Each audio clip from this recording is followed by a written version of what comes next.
नमो Narayan friends. आज की video में हम बात करेंगे कि बहुत से लोगों ने सवाल किया है कि देखिए, मैंने आपसे पहले भी कहा कि लक्ष्मी हर किसी के पास आती है, पर इनका एक जगह स्थायी रूप से रह पाना बहुत ही मुश्किल होता है, क्योंकि आप सब जानते हैं कि माता लक्ष्मी जो हैं वो एक बहुत ही चंचल स्वभाव की प्रिय है अपने पति की, यानी जो विष्णु भगवान हैं उनकी पत्नी हैं। तो विष्णु भगवान ने जब माता लक्ष्मी को ये कार्य दिया कि वो हर घर में लक्ष्मी को वितरण करें, तो उनका क्या जो रहता है प्रोसेस कि वो कुबेर देवता से धन को प्राप्त करते हुए हर घर में वो अपनी जितनी मात्रा में उनकी क्षमता है वो हर घर में उन्हें प्रदान करती हैं। हम सभी के घरों में वो हमें प्रदान करती हैं, पर इनके जो मेथड होते हैं सही तरीके से यदि हम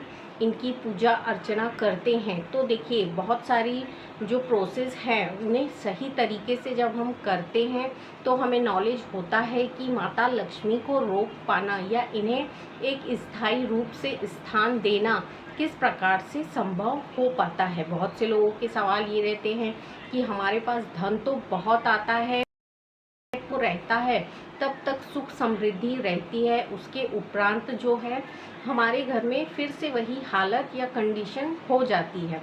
तो इसके लिए हमारे जो उपाय होते हैं या जो हम विधि विधान करते हैं उन्हें यदि आप अपनाते हैं तो देखिए, आपकी लाइफ में भी धीरे धीरे करके बहुत सारे बदलाव आने लगेंगे। हमारी जो प्रथाएं होती हैं, हम साधारण देव जो हम बचपन से देखते आ रहे हैं या जिन्हें मानते आ रहे हैं, उन्हीं को हम मानना शुरू करते हैं। पर कुछ चीज़ें ऐसी होती हैं जिनके कुछ विधि विधान और कुछ जो पूजाएं होती हैं वो अलग प्रकार से की जाती हैं। तो माता लक्ष्मी को हम हर किसी रूप में पूजते हैं। माता लक्ष्मी जो हैं वैभव देने वाली हैं, सुख समृद्धि देने वाली माता हैं, जो हर घर में सुख समृद्धि और वैभव प्रदान करती हैं। पर इसके अलावा कौन सी ऐसी देवी हैं जो हमें सुख और वैभव प्रदान करती हैं, जिनकी पूजा अर्चना करने से हम पूरे जीवन भर इन सारी चीज़ों को संजोकर रख सकते हैं। तो माता जो लक्ष्मी है वो विष्णु भगवान की एक ही पत्नी नहीं है, यानी भगवान विष्णु जो हैं उनकी दो पत्नियां हैं। जो माता लक्ष्मी है वो एक पत्नी, हमेशा आप उनको चित्र में देखते हैं कि भगवान नारायण के समीप बैठ के वो सेवा करती हैं। पर जो दूसरी पत्नी है जिन्हें हम भूदेवी के नाम से जानते हैं, उनकी पूजा करने से क्या होता है कि हमारा जो धन है, जब माता लक्ष्मी जो हैं वो धन वितरित करके हमारे घर में जाती हैं, तो देखिए उनका जाना तो निश्चित है, वो तो जाएंगी, चंचल स्वभाव है तो वो एक जगह टिक के रहती नहीं है।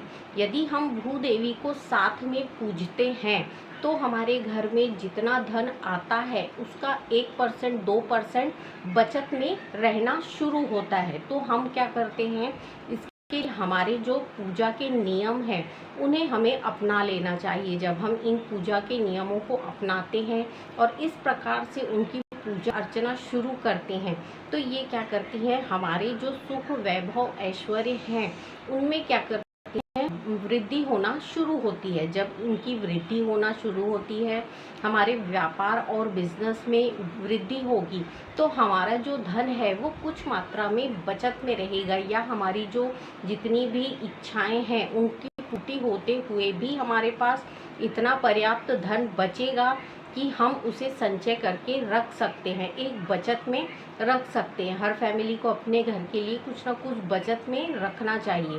तो इस प्रकार से हम जानते हैं कि कौन सी वो माता हैं जिनकी पूजा विधि करने से हमारे घर में सुख समृद्धि और ऐश्वर्य जो है वो हमेशा के लिए टिका रहता है। तो जो भूदेवी हैं उनका आपको क्या लाना है, फोटो लाना है। देखिए, 3 देवियां ऐसे हैं, 3 देव जो हैं यानी भगवान ऐसे हैं जिनकी एक साथ पूजा करने से आपके घर में धन जो होगा वो बचत की रूप में रहना शुरू हो जाएगा। अब जो माता लक्ष्मी है, जो महालक्ष्मी माता हैं, उनकी आपको फोटो लाना है और उसको आपको दक्षिण दिशा में रखना है। दक्षिण दिशा की तरफ उनकी और उत्तर दिशा की तरफ उनका होना चाहिए। तो पहली जो फोटो है वो है श्री महालक्ष्मी माता की फोटो।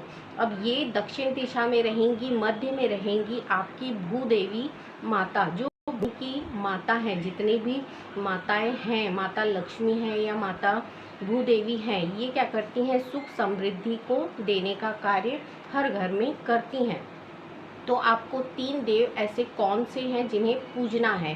पहली है जो महालक्ष्मी माता, जिन्हें आपको दक्षिण दिशा में रखना है। उत्तर की तरफ, पूर्व की दिशा में यानी पूर्व की तरफ पीठ हुए जो भूदेवी रहेंगी वो आपकी मध्य में स्थापित रहेंगी। तीनों का आपको फोटो के रूप में ही पूजा करना है। इतने बड़ी फोटो आप ला लीजिए तीनों की और तीनों को रख दीजिए। अब आपको माता लक्ष्मी को दक्षिण दिशा में रखा आपने और माता भूदेवी को आपको मध्य में रखना है, और आपका जो उत्तर दिशा है उसमें आपको भगवान देव देवता जो होते हैं उनको स्थापित कर देना है। अब आपको देव स्थल में एक ही जगह तीनों फोटो को रखना है। अब इनके नीचे आपको क्या रखना है, माता महालक्ष्मी के नीचे आपको सफ़ेद कपड़ा रख देना है। उसके बाद जब माता भूदेवी हैं उनके नीचे आपको लाल कपड़ा बिछा देना है, और जो कुबेर देवता हैं उनके नीचे आपको नीले कपड़े को बिछाते हुए उनकी प्रतिमा को स्थापित करना है। देखिए फोटो में ही पूजा आपको करनी है, क्योंकि यदि प्रतिमा लाके या मूर्तियां लाके उनकी सेवा करते हैं तो वो 15 से 21 दिन में जागृत हो जाती हैं। इसीलिए आप फोटो को ही लाइए और उनकी पूजा अर्चना करिए। जब भी आप उनकी पूजा करते हैं तो सबसे पहले श्री महालक्ष्मी की 108 बार यानी आप एक माला उनका जाप करिए। ओम श्री महालक्ष्मी नमः, इस प्रकार से मंत्र बोलते हुए एक माला आपको श्री महालक्ष्मी के नाम से करनी है। उसके बाद आप आ जाते हैं माता भूदेवी के तरफ। तो माता जो भूदेवी हैं उनका ओम श्री भूदेवाय नमः के मंत्र से आपको एक माला जाप करना है। उसके उपरांत आपको जो कुबेर देवता हैं उनका एक मंत्र यानी एक माला जाप मंत्र द्वारा करना है। ओम श्री कुबेराय नमः, इस मंत्र के जाप से आपको तीनों जो देव हैं, भगवान हैं हमारे, उनकी हर रोज करनी है। देखिए आप 21 दिन तक आप इनके माला जाप करते हैं, आपको तीनों की माला एक एक माला जाप करना है। जब आप 21 दिन तक ये कंटिन्यू करेंगे तो आप देखेंगे आपके घर में बहुत ही सुख समृद्धि और यश प्रदान होता है। इन चीज़ों को करने से होता क्या है, हमारे घर में सुख और वैभव की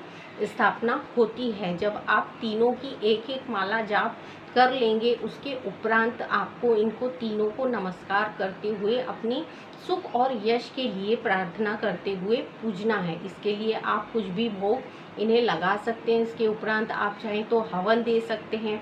हवन आपको किस चीज़ का देना है, दूध, दही, घी, और आप इसमें धान लीजिए। देखिए आपके घर में बहुत ही जल्दी सुख समृद्धि और यश प्रदान होगा। इस प्रकार से जब हम पूजा अर्चना करते हैं इन तीनों देवों की, तो देखिए आपके घर में बचत होना शुरू होगी। जब भी आपके घर में लक्ष्मी आएंगी तो वो है अब क्या होंगी, अब वो स्थायी रूप में एकत्र होने लगेंगी, यानी वो उनका एक स्थान बन जाएगा कि वो कुछ ना कुछ मात्रा में आपके पास बचत में रहना शुरू होंगी। अब आपको हमेशा के लिए ऐसा प्रतीत होगा कि कुछ अंश हमारे घर में अब बचत के रूप में बच रहा है। जब तक हम माता भूदेवी की पूजा नहीं करते तब तक हमारे पास जितना भी धन आता है वो हमेशा चंचल माता के रूप में चला जाता है। इसलिए आप कोशिश यही करिए कि आपके जो पूजा विधान है उनको थोड़ा सा परिवर्तित करते हुए हम भी अपने घर में सुख, वैभव और यश को स्थापित